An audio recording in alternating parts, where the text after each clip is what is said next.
Good afternoon, everyone. Welcome to today's panel discussion, the intersection of Ahmad Al-Sharaa government and U.S. national security, risks, opportunities, and strategic implications. As Syria transitions into a new political era under Ahmad Al-Sharaa, the implications for regional stability, global security, and U.S. foreign policy demand serious examination. Today, we are fortunate to have an exceptional panel of experts who bring deep strategic insights, policy expertise, and first-hand experience to this critical conversation. Mr. Brian Katulis is a senior fellow at the Middle East Institute and a leading authority on U.S. foreign policy in the region with extensive field research in key conflict zones. He closely examined the regional power shifts following the transition of power in Syria.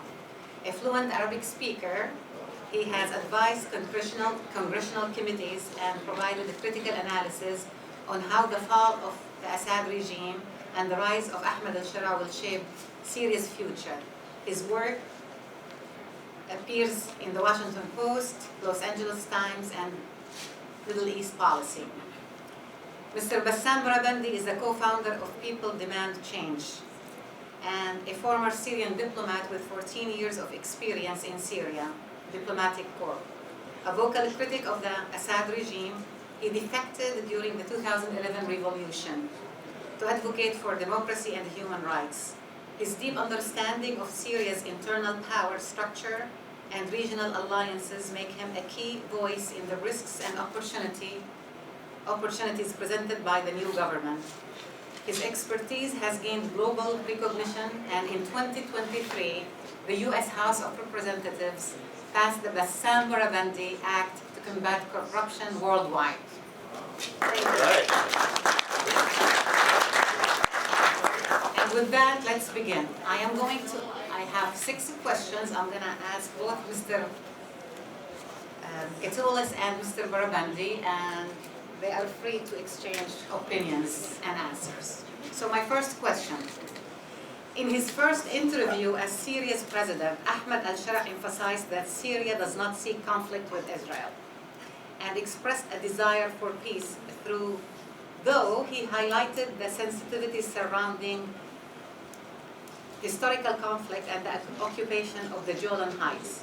He also stressed that any move towards normalization requires broad public consensus, a stance that is unprecedented in the Middle East, where peace agreements have traditionally been forged between governments rather than through public engagement. Given, in my opinion, that real lasting peace is built between people rather than just governments, how should the U.S. interpret this position in the context of its national interest? Could this signal a shift in regional diplomacy? And how might U.S. policy respond to an approach that prioritizes public buy-in over unilateral government decisions?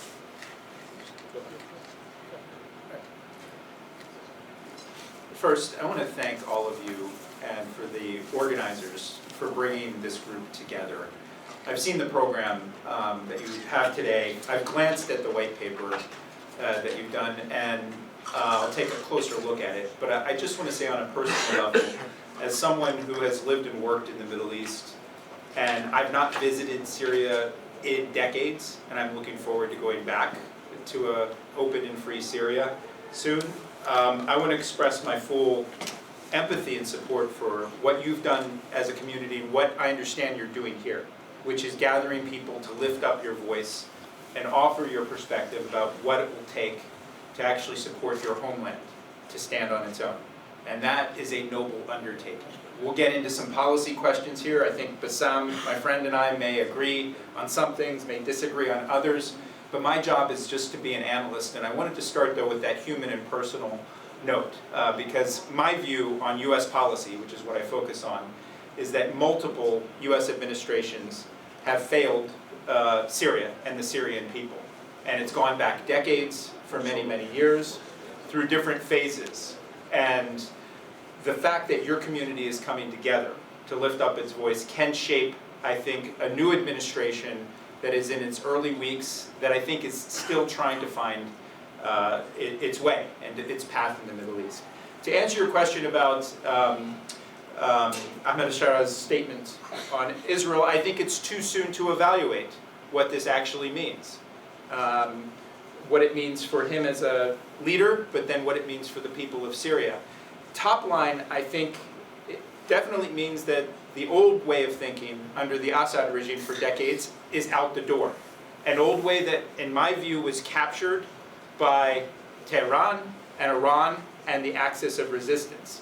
And that there is an opening to a new type of approach and new dialogue.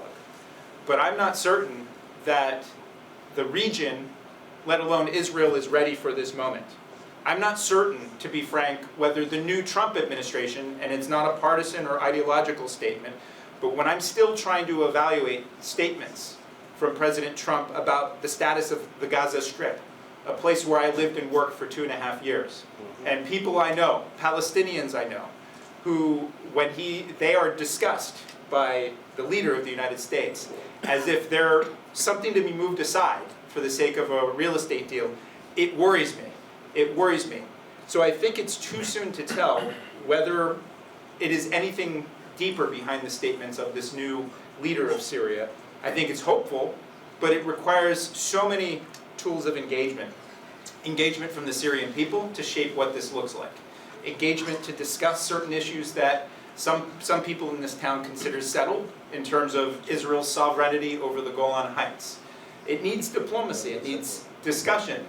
And these sorts of things I think we need to consider at this early moment. But it's at its core a hopeful sign, because it's a sign for a shift from the past towards the future, but it'll require so many different sorts of actions from the current Israeli government, which I don't think is possible of even conceiving of an outreach of a hand from its neighbors right now. And I don't mean this in a negative way, and it's not an anti-Israel statement, it's just my evaluation of the current right-wing Israeli government that simply seems poised to annex parts of the West Bank and also do things in Gaza.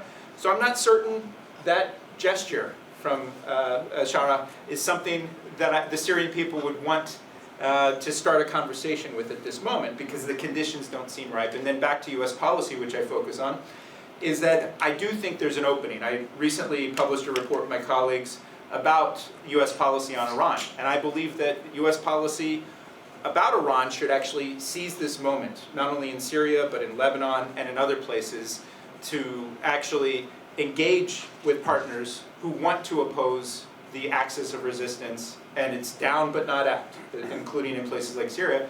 My worry is 2-3 weeks into the Trump administration, we have a United States system that A, as David Shanker said, is distracted, maybe not as interested in prioritizing Syria, and then B, and I hope we talk about it some more, unilaterally disarming itself with some of the key tools for US policy, including development assistance, some of which is urgent and needed in places like Syria.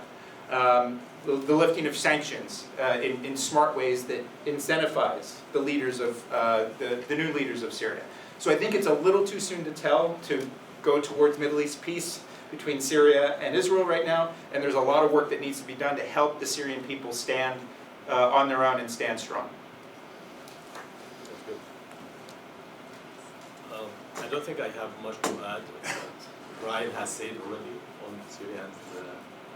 But look, I will answer this question in a different way, very much from pure American way of thinking, the conservative, Republican, you name it.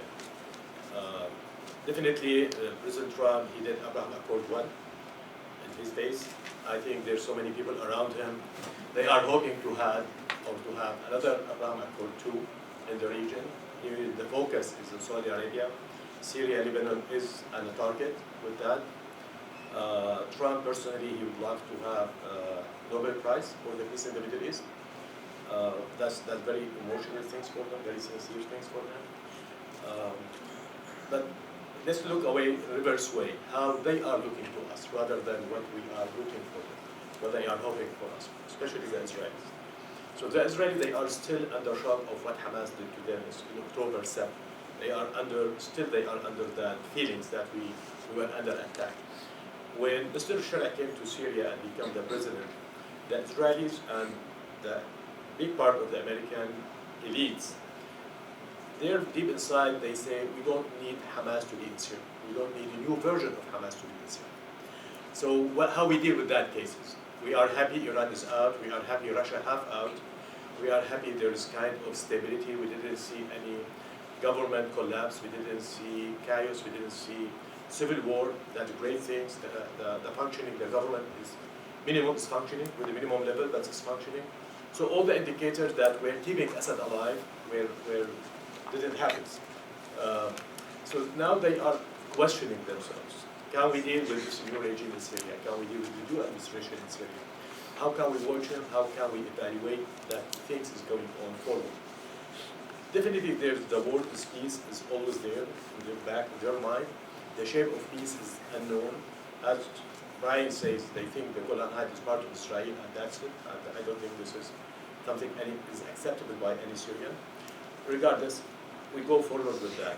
So I think now the peace is very important for Syria as a Syrian. I think we need the peace at least to settle the government and get a lot of investment to Syria. A very selfish way of thinking away from any ideology. Yet I don't think anyone is ready for all this.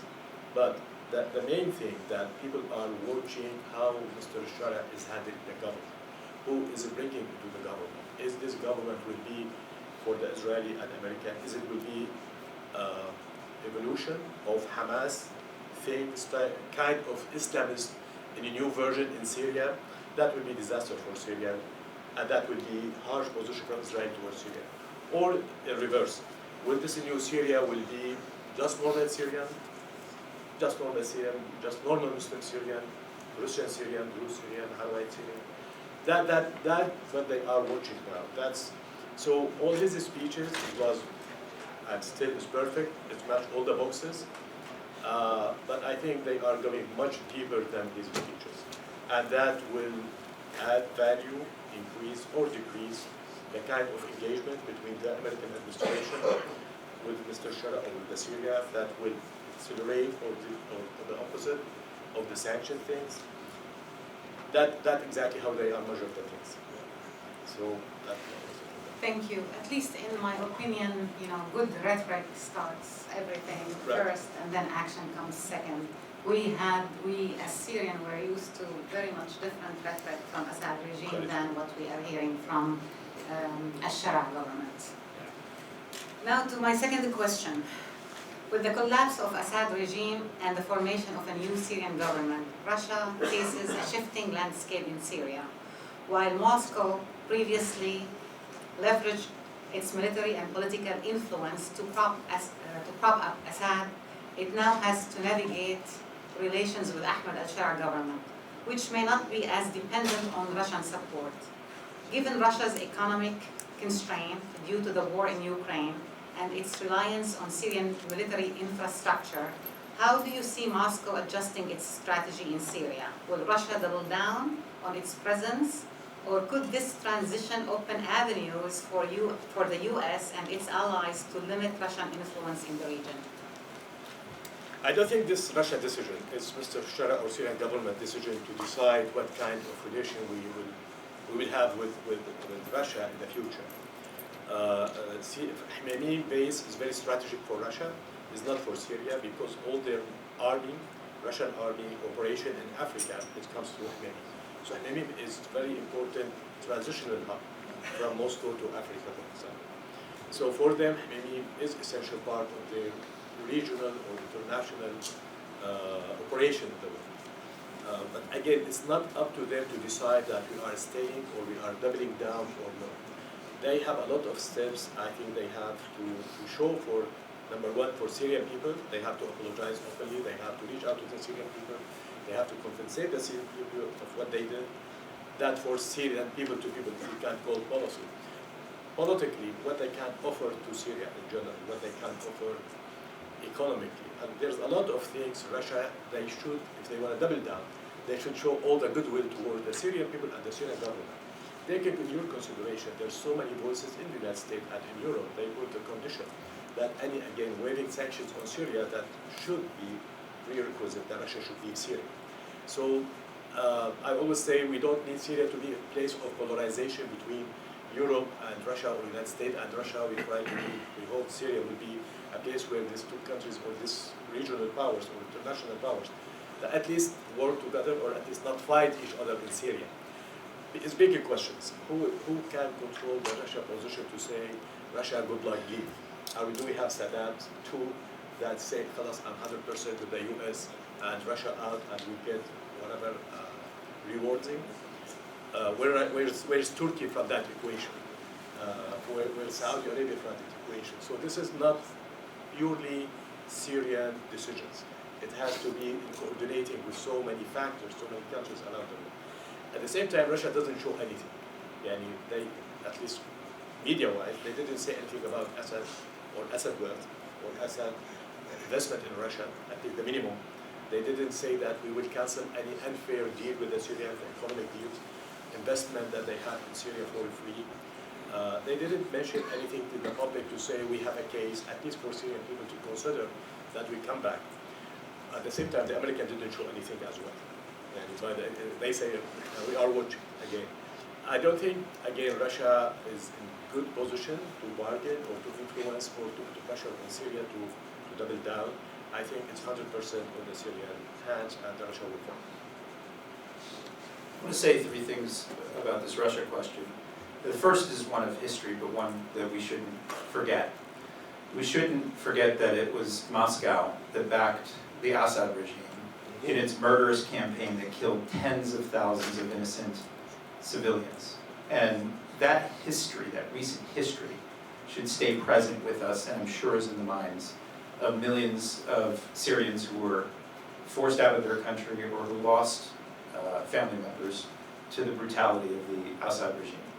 On that historical point too, when we look at what's transpired in Ukraine in the last 2 or 3 years, and the tactics that Russia has used on the ground, intentionally killing civilians, targeting hospitals. Does this sound familiar to people from Syria? Absolutely. It's exactly the same thing.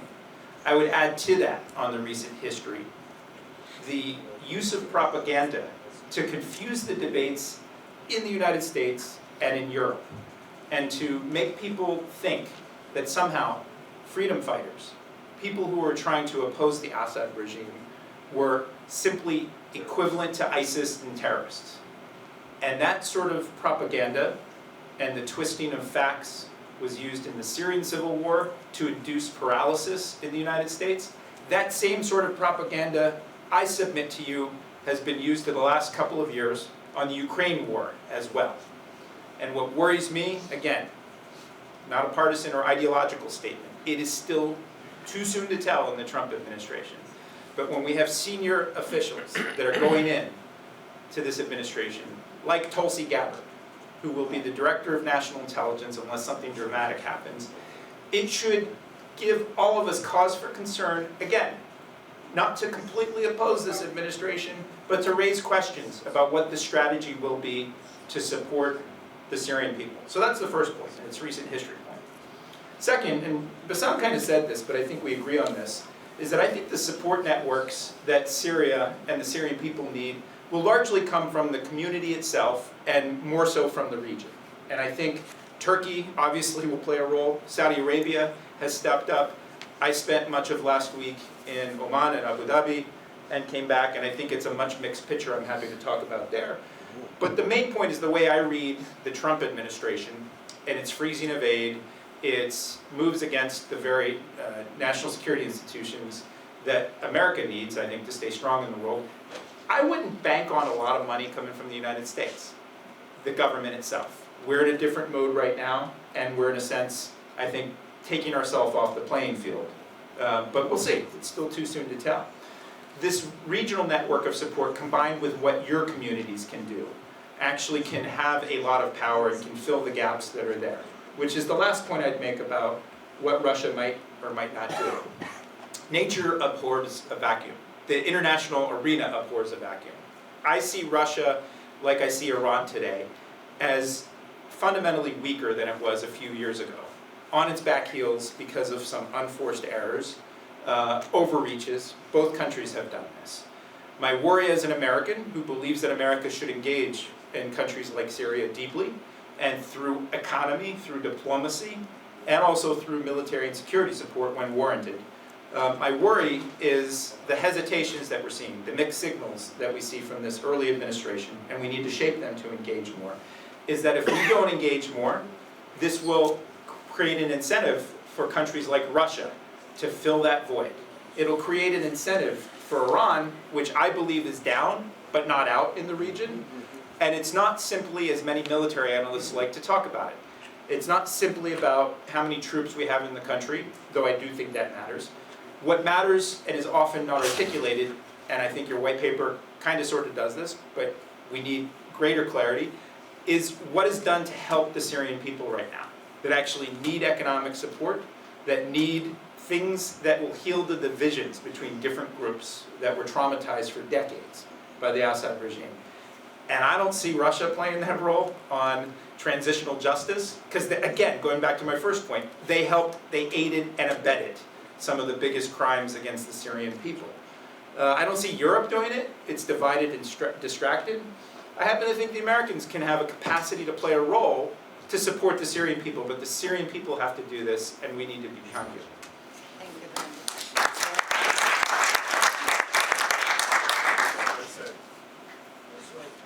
much. My third question. One of the conditions set by the U.S. for engaging with the new Syrian government is a commitment to inclusive government representing all minorities. By the way, we don't like to call them minorities. We like to call them components, essential components of the Syrian fabric. However, the reality on the ground is dire. More than 60% of the population, including the Alawites community, is not only below the poverty line, but also below the hunger line. While sanctions contributed to the collapse of the Assad regime, evident in soldiers abandoning their weapons rather than fighting, they are now contributing to widespread destabilization. Reports from my Alawite friends and from our latest mission in Syria, checking facts in the grounds,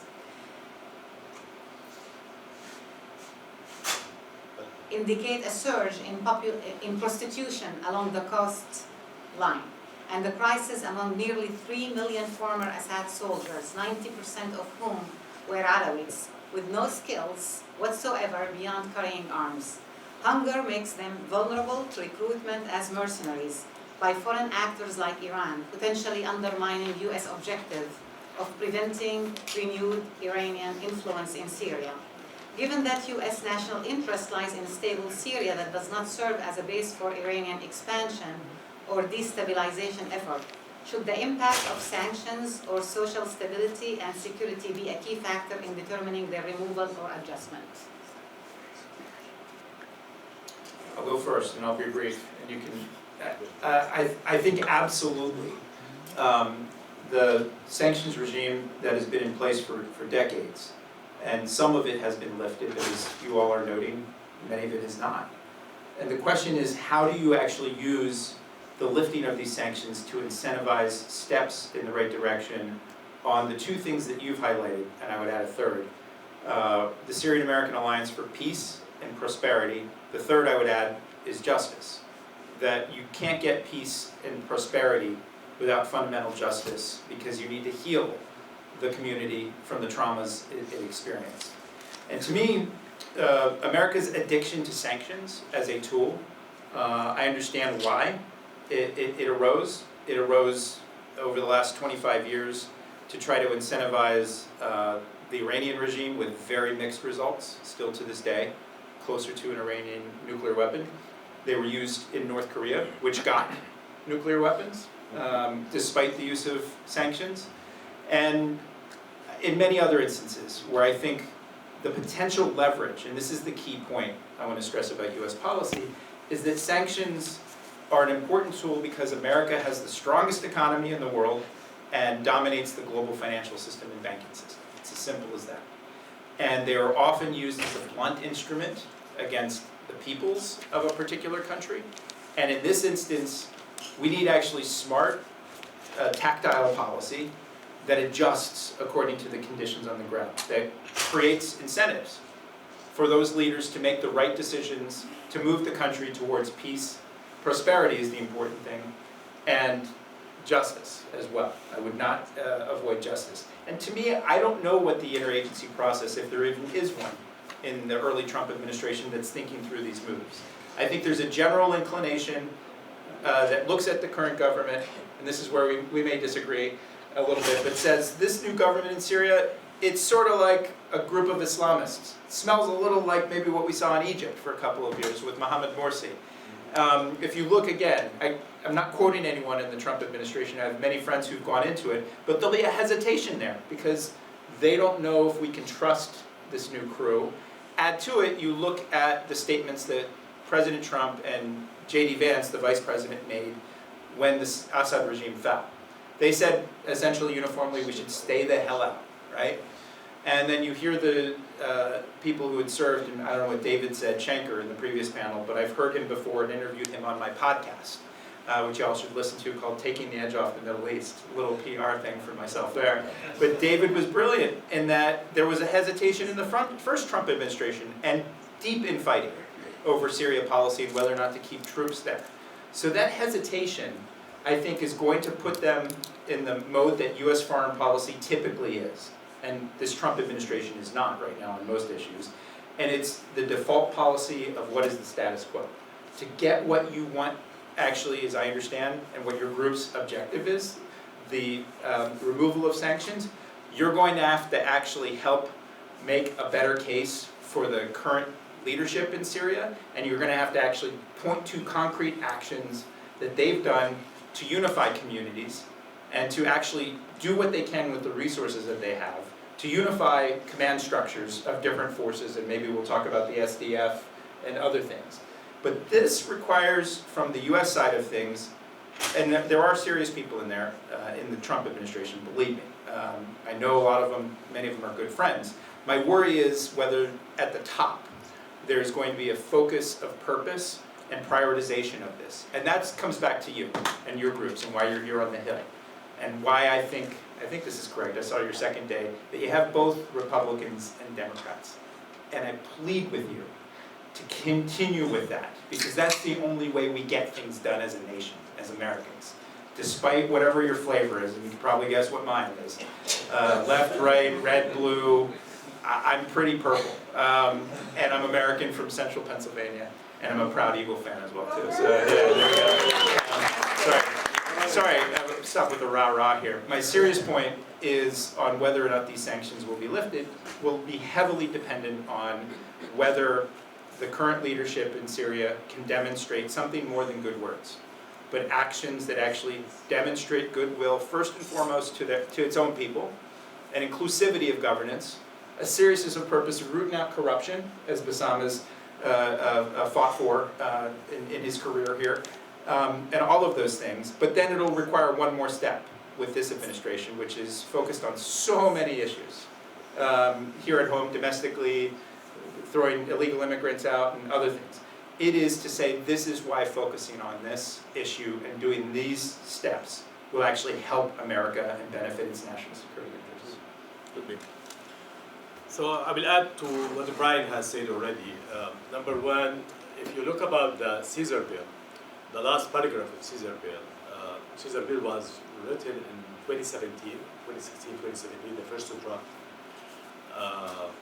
It was written by the staffers of the House Foreign Relations Committee, and they consulted so many Syrians. It was written in the way assuming that no matter who will come after Obama, will not send Syria.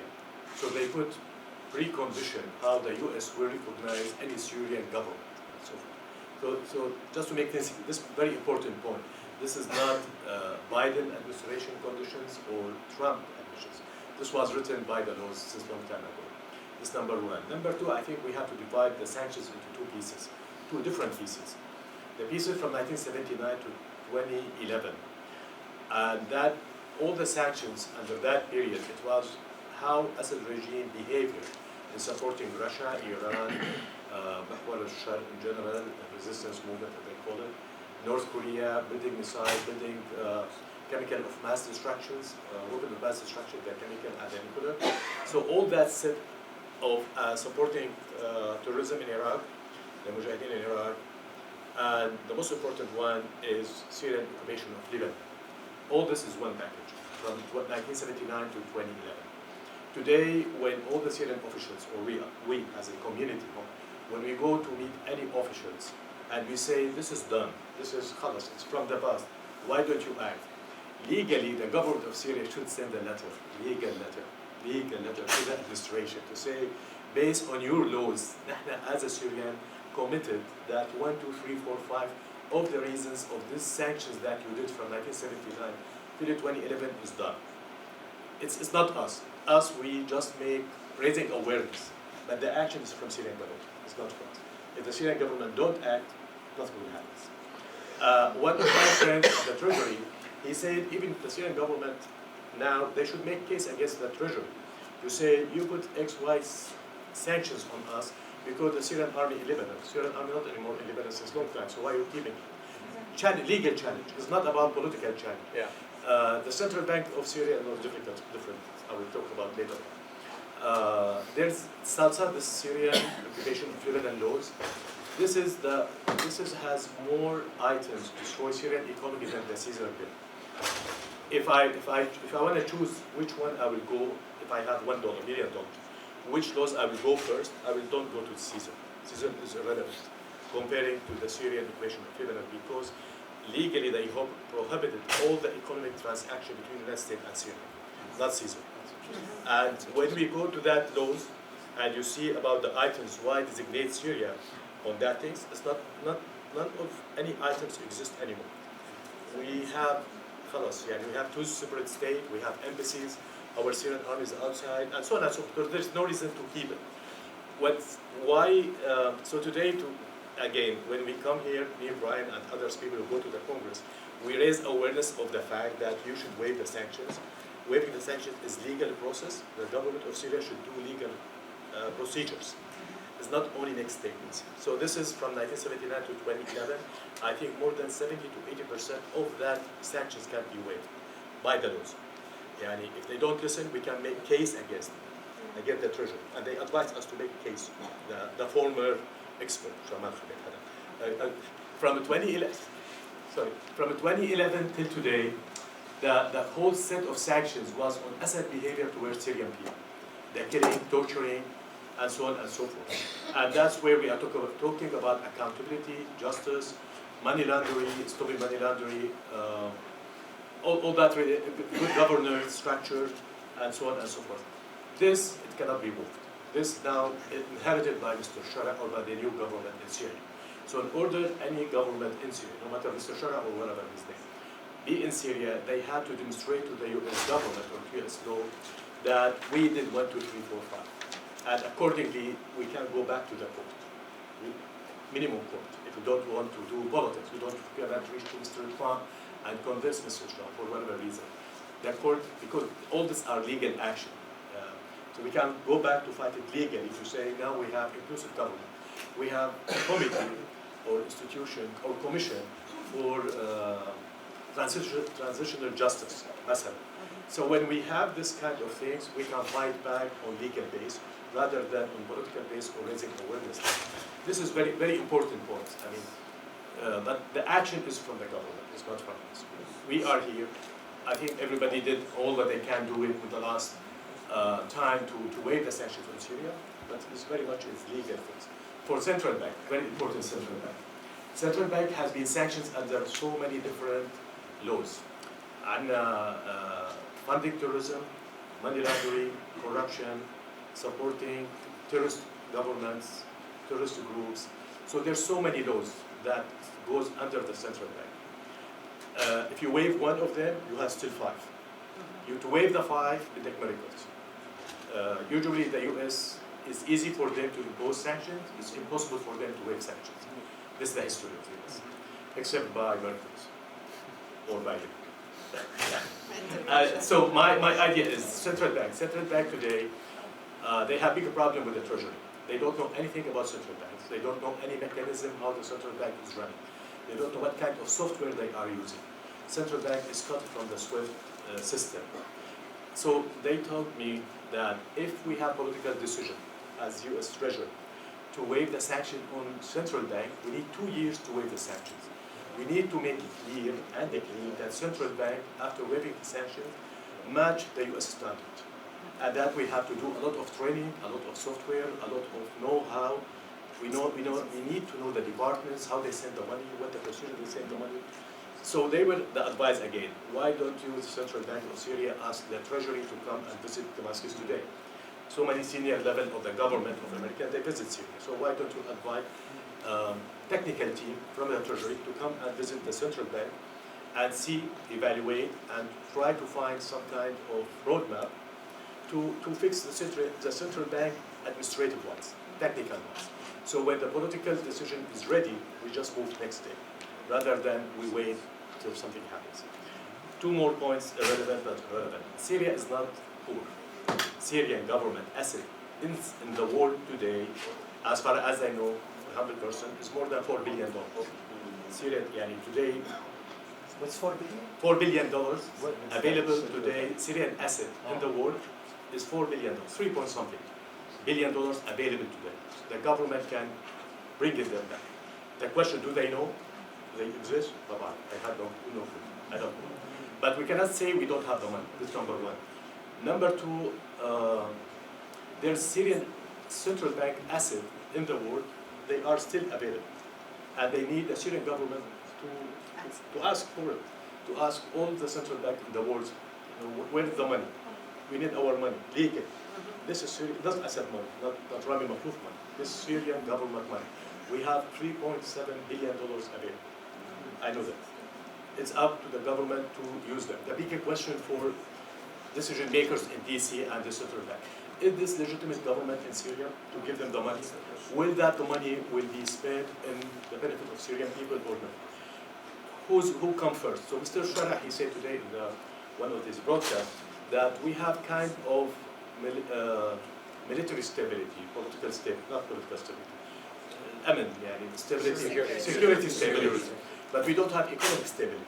So we need the sanction to re-weigh, so the security stability with economic stability go together, and everybody will be happy. The bad questions.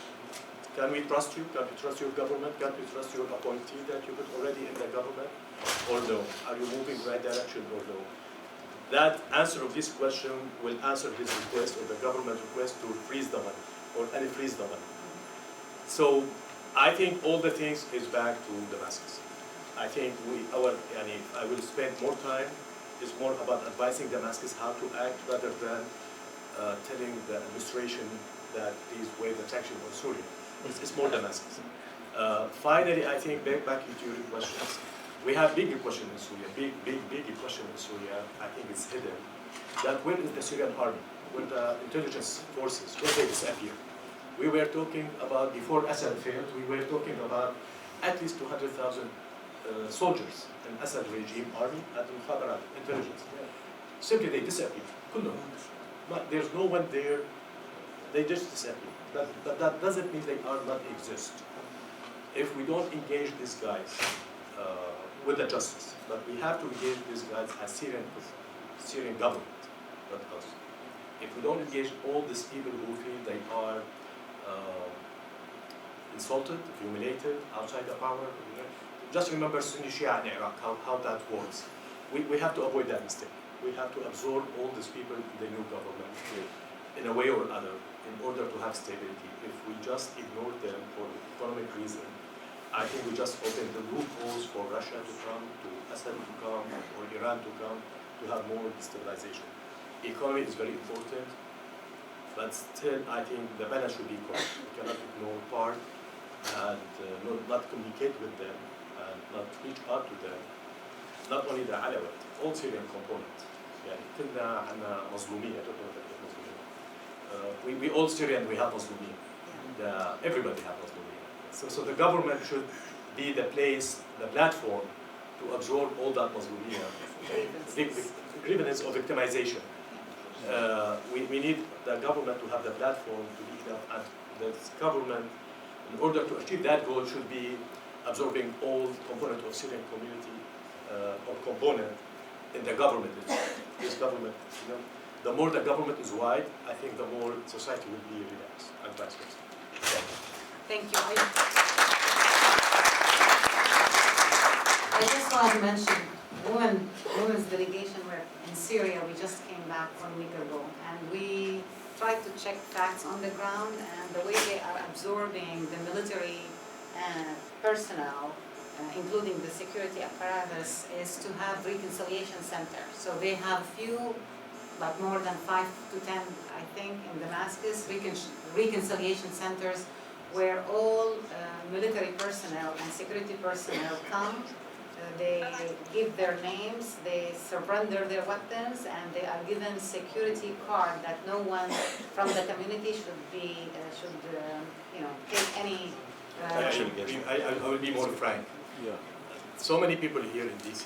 Again, DC is a heavy state, heavy city. When you go deep inside, it's really heavy. So many people say, look, the Libyan Transitional Council survived 6 months, and Morsi survived 20 years. So we want Syria to see which deadline they will go in. It's the economy. So again, these people, even if they come and they make musalaha, reconciliation, and they get their IDs, that doesn't mean they have money, or they can survive, or they can work next day. I think one of the World Bank advisors that the government today, the first thing should do, vocational training. They can get it from Korea and from Germany, because this is exactly what they did after World War II. Vocational training to bring all these people to learn skills, small skills, simple skills, that can help them to build life. You don't have to put them compensation if they or salaries, but you have to do something with them. So this people really, they are giving their ideas, their blueprints, but back home, there's no salaries, nothing. What can you do with them? So to avoid the scenario of ثورة الجياع, المحاربة بالخارج, and so many people are working against you. So many people against you. I know, there was interfaith meeting last week, 10 days ago. You cannot hear how bad the things about Syria is. Literally, they are different world and we are different world. Two different bubbles. But the disconnect here, in my opinion, and I'm gonna go out of the script here, that. And I want to get out you first. Yeah. We met the Saudi ambassador to Syria, and he told us that we need to work on the sanctions, that the money will come from us. I mean, he literally said to me and to the women in the delegation that, money come for us, but we want you to work on the sanction. How are we gonna give money to the current government? Because of the time, I will fight against this argument. In 2011, the Arab League imposed sanctions on Syria in 2011, that harsher than the U.S. sanctions on Syria, as a wording. From 2011, the Arab League, you Google Arab League sanctions on Syria, the sanctions still available. The central bank or the trade or business, movement of senior officials. Till today, the Arab League didn't waive the sanctions. Till today. They didn't, because they don't trust. They are just waiting the government to act the right way. They can make simple things to say we are waiving the sanctions from the central bank. They didn't. The Arab League, they didn't till today. You Google it. From 2011 to today, there's sanctions from Arab League to Syria. My point is, everybody tried to hold Syria, to control, يحتضن Syria. Really, literally, they want the best for us, and they're waiting us to act in the same way.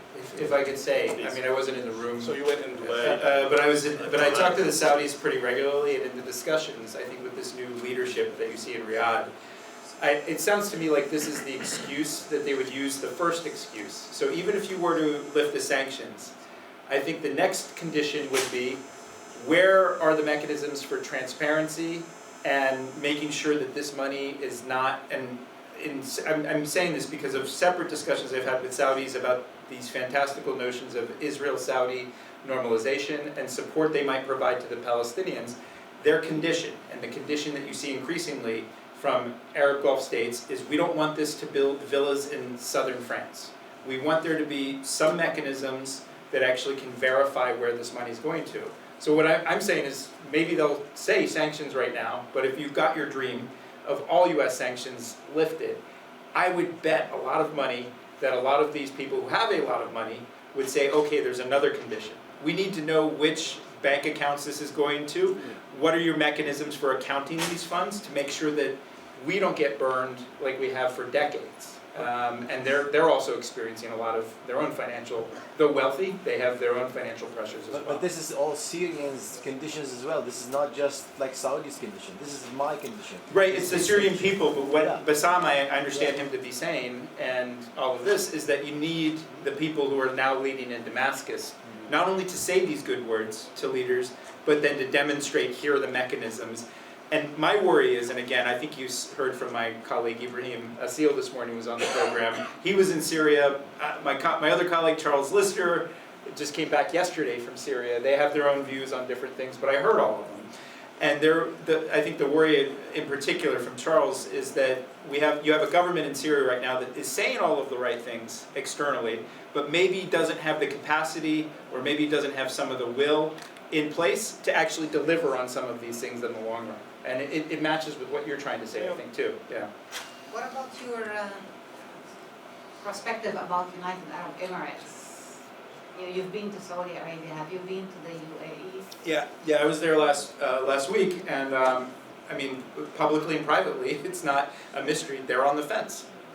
I think it's an open knowledge, but open source, that right before the revolution that toppled the Assad regime, the Biden administration, as I understand it, was about to enter into this normalization of the Assad regime. And again, UAE was one of several, including Saudi Arabia. I think Saudi Arabia has adopted a much more pragmatic tone. My perception about the leaders in the UAE is similar to what I saw, why I mentioned Morsi and Islamists all across the region over the last 10 years. They have a particular view which I think will keep them on the fence. I don't see them, unless there's a complete wholesale change in terms of how they perceive Al-Shara and who he's bringing into government with him. I'd be surprised if they move towards any strong support. And if you look at what their actions were with the Assad regime, it was moving in the direction to a regime that actually was then collapsed. Right. Okay, thank you. My other question, given HTS historical conflict with ISIS, including its 2014 clashes when Jabhat al-Nusra, predecessor of Jolani's government in Idlib, refused to merge with ISIS, as well as in 2021 military campaign expelling ISIS linked faction from northwestern Syria, and the recent dissolution of all armed groups in Syria. And we were told that in Arabic that anybody who is proved to have any ISIS affiliation in Idlib province, he is to be executed without repentance or without, I forgot the Arabic word. So it is clear that Al-Shara government is vehemently against ISIS. Do you see the U.S. shifting its counter-ISIS strategy from relying on SDF to relying on Shara government? So I will answer this easy question. Okay. A very easy question. For the bad luck of SDF, I'm from there to Zora.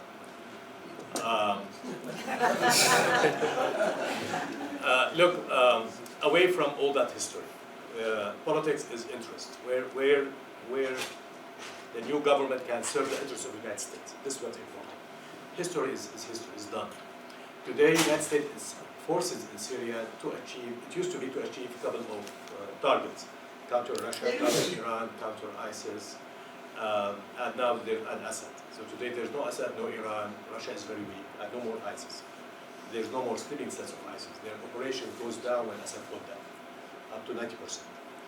The major problem or major reason why the United States forces are in Syria is to protect the whole camp, which has had the families of the ISIS, and 21 jails that have the foreign fighters of ISIS, and Iraq and Syria.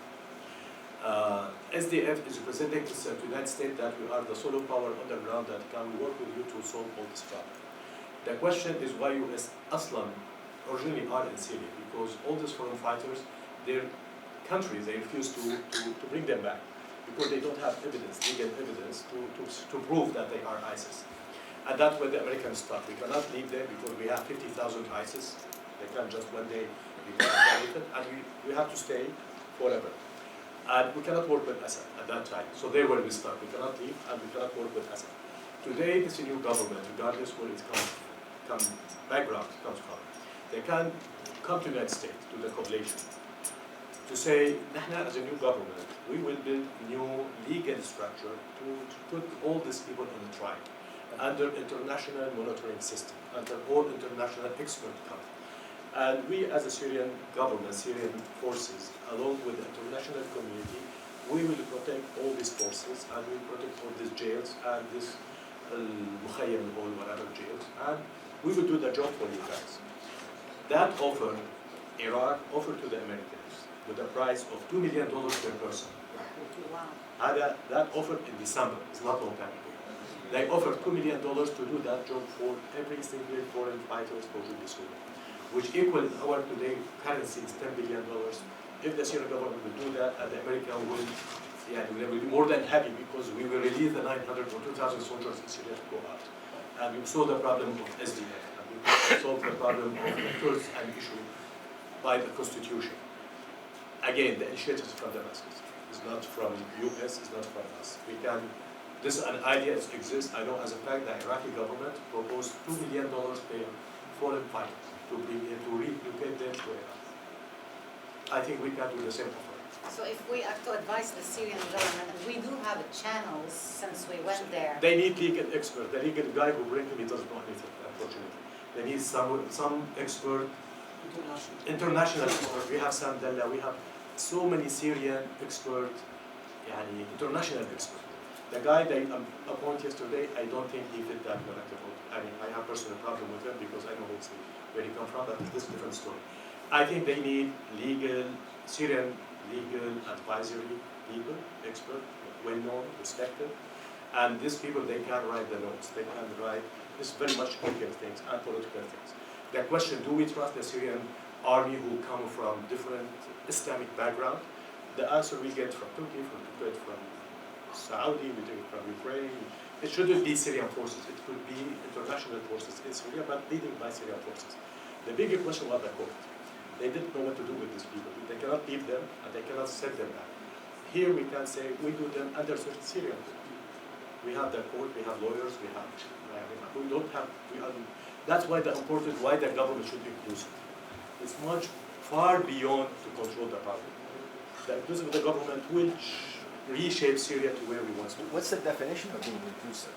Inclusive, Sayyid al-Aziz, it shouldn't be one shape of beer, but لازم يكون كلهم number one. يعني أنت مثلا ما لازم تكون معه.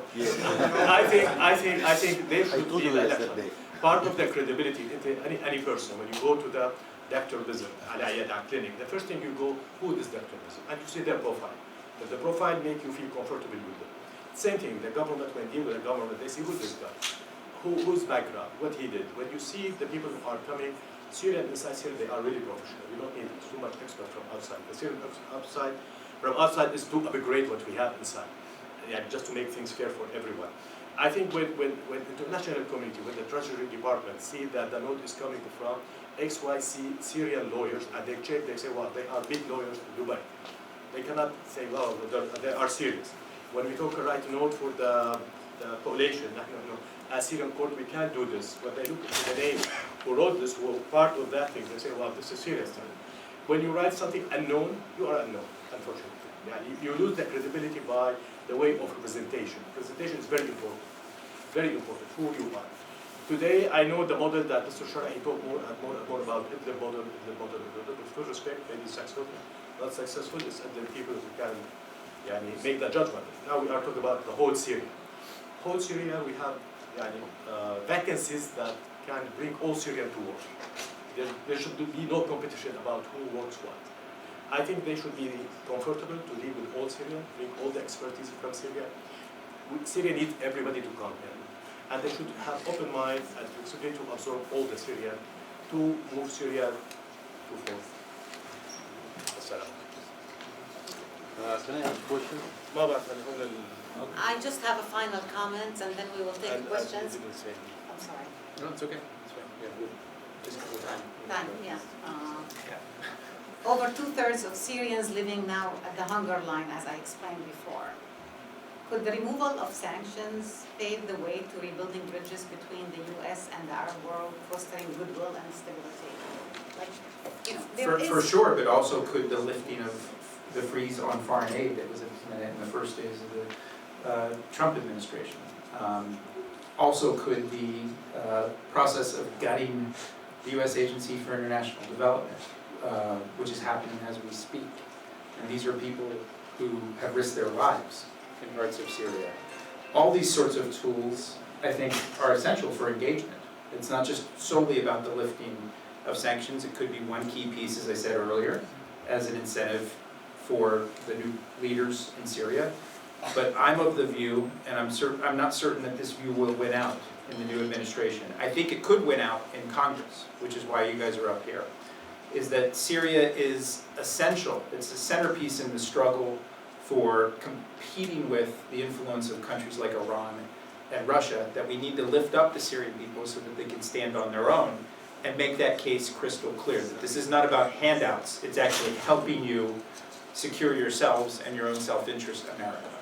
But I don't see right now people in the current administration making that call just yet. Maybe too soon. We'll see how the visits with, we saw how the visit with Prime Minister Netanyahu went last week, and it seemed warm and lovey-dovey. And I think President Trump said everything that people to the right of Netanyahu in his government would like to hear. The question I have is, will we hear a similar sort of tone that's struck when Arab leaders come and visit? I See love you tomorrow. it. Thank you very much. Okay, I think we're just going to go to questions.